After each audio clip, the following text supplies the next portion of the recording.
Hello families, welcome to my channel. இப்படி ஒரு sweet கிரேவிங்ஸாக இருந்துச்சு. ஸோ அதான் சுயம் செய்யலாம் அப்படின்னு சொல்லிட்டு ரெடி பண்ணிகிட்ருக்கேன். ஃபர்ஸ்ட் வந்து நான் ஒரு 1.5 கிளாஸ் கடலப்பருப்பு வந்து 2 hours ஊற வச்சு எடுத்துக்கிட்டேன். நெக்ஸ்ட்டு வந்து பொடி தேங்காயை நான் மிக்சியில் போட்டு கொஞ்சம் பரப்பரப்பாக தண்ணி போடாமல் அரைச்சி எடுத்துக்கிட்டேன். நீங்கள் உங்களுக்கு துருவி கூட எடுத்துக்கலாம். நெக்ஸ்ட்டு ஒரு கப் மைதா எடுத்துக்கலாம். கொஞ்சம் சால்ட் போட்டு வாட்டரில் நல்லா மிக்ஸ் பண்ணி வச்சுக்கலாம். கரெக்டாக சொல்லணும்னா ஒரு இட்லி பேட்டர் கன்சிஸ்டன்சியில் இருக்கணும். கடலப்பருப்பை வந்து ஒரு 4 to 5 விசில் நல்லா வேக வச்சு எடுத்துக்கோங்க. கையால் மசிச்சா நல்லா மசிக்கிற மாதிரி இருக்கணும்.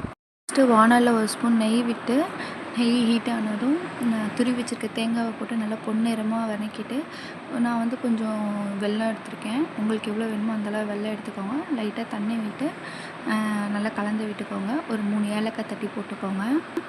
வேக வச்சு எடுத்துருக்க அந்த கடலப்பருப்பையும் சேர்த்து நல்லா கிளறிக்கிட்டே இருந்தீங்கன்னா நல்லா ஒரு பூரணம், இந்த கொழுக்கட்டைக்கெலாம் பூரணம் வைப்போம்ல, அந்த அளவு ஒரு கன்சிஸ்டன்சி வந்தோடனே கேஸ் ஆஃப் பண்ணிவிடுங்க.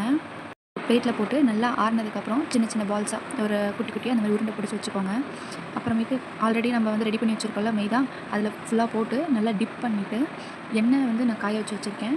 நீங்களும் எண்ணெய் காய வச்சதுக்கப்புறம் இந்த மாதிரி டிப் பண்ணி வச்சுருக்கேன். இந்த ஒரு பால்ஸ் எடுத்து ஒன்று ஒன்றா போட்டு எடுத்திங்கன்னா சுயம் ரெடி. நாங்கள் எங்கள் சைடில் வந்து சுயா உருண்டை அப்படின்னு சொல்லுவாங்க. இது வந்து எல்லாருக்கும் ஒரு ஃபேவரட்டான ஒரு ஸ்வீட்னே சொல்லலாம். எங்கள் டேடிக்கு ரொம்ப பிடிக்கும். எனக்கு இது செஞ்சுட்டு தனியாக சாப்பிட மனசும் இல்லை. வச்சது ஒரு பாக்ஸில் போட்டு எடுத்துட்டு நான் என் ஹஸ்பண்ட்டை சொன்ன வீட்டுக்கு போகலாம் அப்படின்னு சொல்லிட்டு அவர் எனக்கு கூப்பிட்டு எங்கள் அம்மா வீட்டுக்கு போயாச்சு. வீட்டிலேருந்து கிளம்பவே 6:30 ஆகிடுச்சு. நல்லா இருட்டிடுச்சு. அங்கே நாங்கள் வீட்டுக்கு போனால் அம்மா வந்து மரவள்ளிக்கிழங்கை வேக வச்சு வச்சுருந்தாங்க. நாங்கள் சர்ப்ரைஸாக தான் போனோம். அவங்களுக்கே ஷாக்கிங்காக தான் இருந்துச்சு. ஃபேமிலி கூட நல்லா கொஞ்சம் நேரம் டைம் ஸ்பெண்ட் பண்ணிட்டு திரும்ப ரிட்டன் வீட்டுக்கு வந்துட்டோம். வீடியோ உங்களுக்கு பிடிச்சிருந்துச்சுன்னா மறக்காமல் லைக் பண்ணுங்கள், ஷேர் பண்ணுங்கள், சப்ஸ்கிரைப் பண்ணுங்கள். பாய்.